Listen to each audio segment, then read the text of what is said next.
Hello guys! For today's videos, gagawa tayo ng Poto Secco. So, ito yung ingredients, cornstarch, butter, and condensed milk. So, tatlo lang yung ingredients. So, simple lang. So, yan. Maglagay tayo ng butter.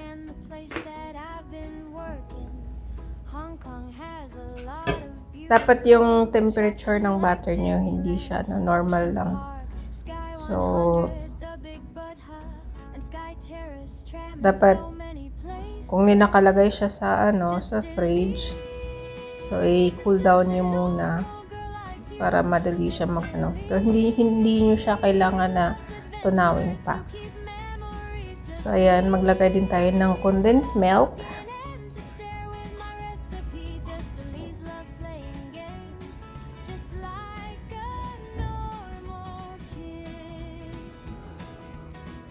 Simpleng to siya, simpleng luto lang. Sweets.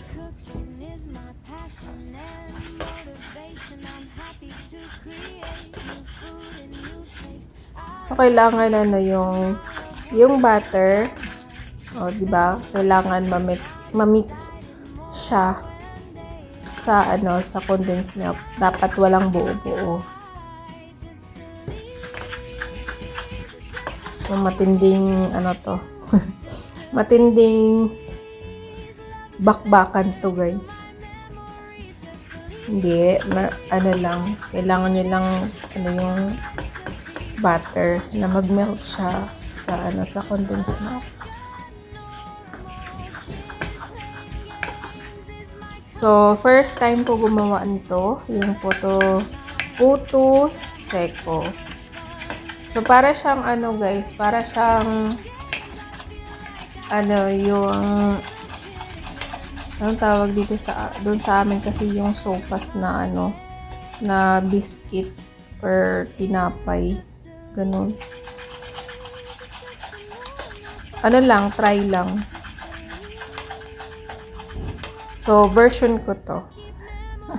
Gumawa rin kayo ng version nyo. Kasi pwede rin to yung sinabi ni Ate Irene, yata yun. Ano ba yung sinabi niya na cornstarch at saka daw yun, milk, powder milk yata yung sabi niya.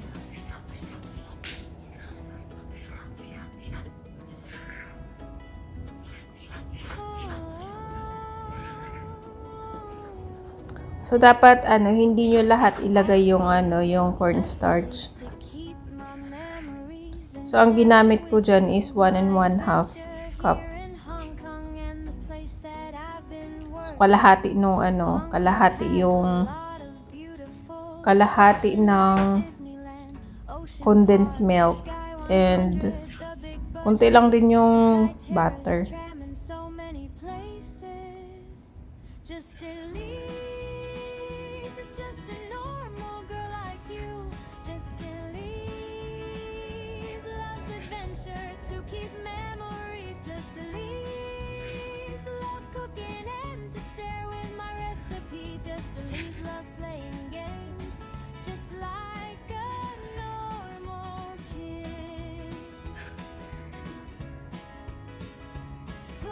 So, sa measurement na yan, dapat pala siguro 2 cup ng kasi medyo matamis siya para sa akin ha, pero pag partner mo siya sa sa kape, okay lang. Ayan, massage nyo lang siya, guys. Massage.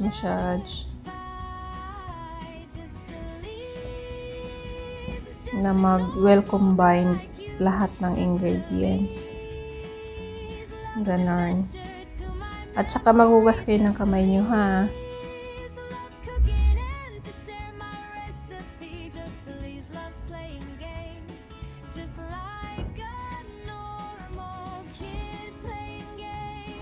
Ay, medyo okay na yun siya.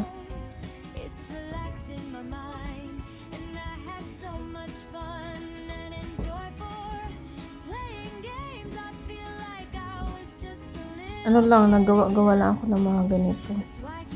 Habang wala si amo, para may pang ano rin ako, may pang premiere, kumbaga.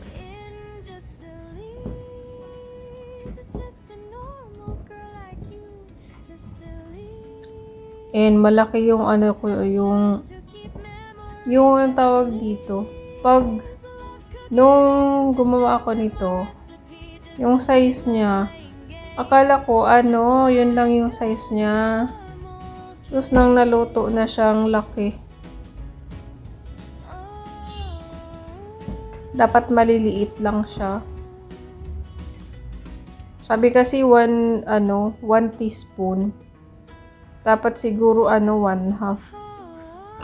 Excuse me, 1/2 teaspoon ng yung measurement. I create just the least to keep my memories and sharing with you my adventure here in Hong Kong and the place that I've been. Madali lang gawin.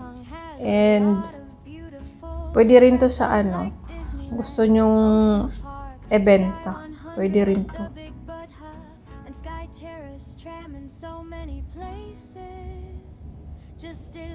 Kasi madali siyang gawin.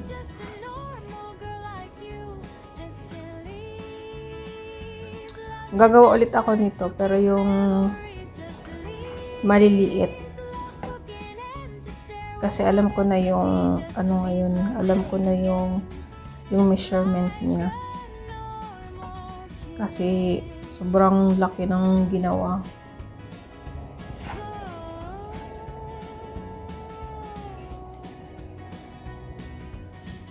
So, nakagawa ako nito ng 28 pieces. So, kung ibenta nyo yan, so, sa 1/2 cup na pwede abot siya ng, kung i-times to mo yung ginawa mo. Diba? Madami kang magagawa sa isang sa 1 1/2 cup na cornstarch.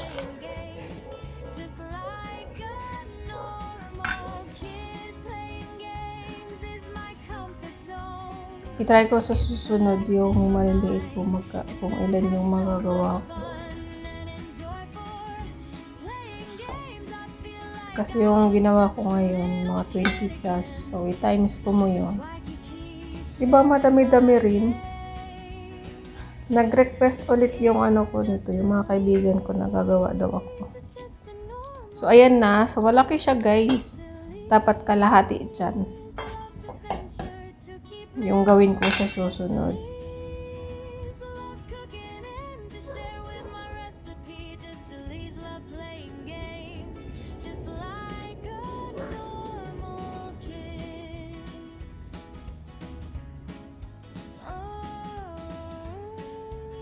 Di ba ginanyan ko siya? Nung ninaluto na, nawala na yung ganyan. Dapat diniin ko siguro, mas diniin ko masyado yung paggawa ko. Kasi nung naluto na, nawala na yung ganyan.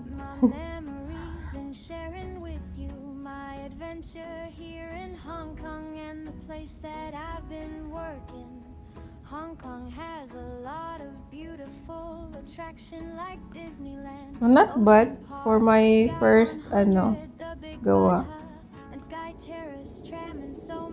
Masarap siya sa partner sa kape. Kape is life talaga. Pero yung kape ko is kasi siya, barley coffee. So hindi siya matamis. So, tama lang dito sa ginawa ko. Di ba ang ganda?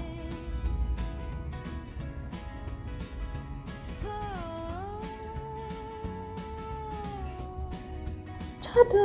O, di ba ang dami kong nagawa?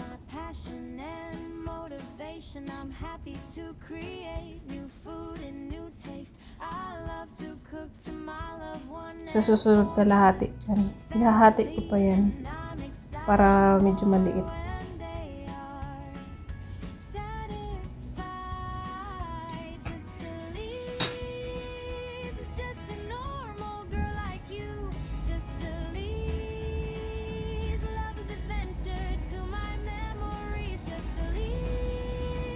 So, ayan, dito naman is mag-set kayo ng 180 degrees and then 12 minutes. Perfect siya.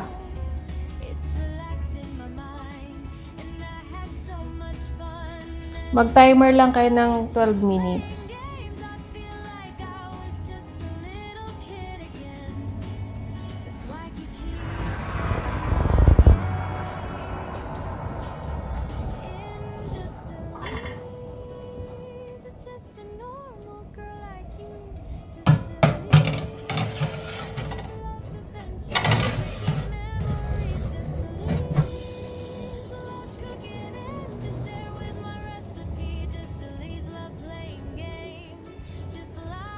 Tama lang yung yung 12 minutes. O, diba? Perfect siya.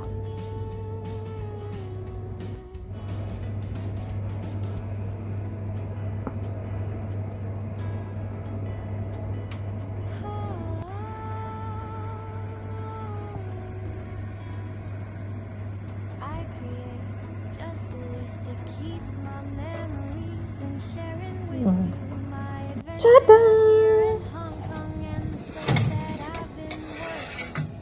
Hong Kong has a lot of beautiful attraction like Disneyland. Mainit pa siya. Mainit pa siya. The Big Bud Hut and Sky Terrace tram and so many places. Just Elise is just a normal girl like you. Just Elise loves adventure to keep memories. Just Elise So, try natin. to share with my recipe. Just Elise love playing games. Just like a normal kid.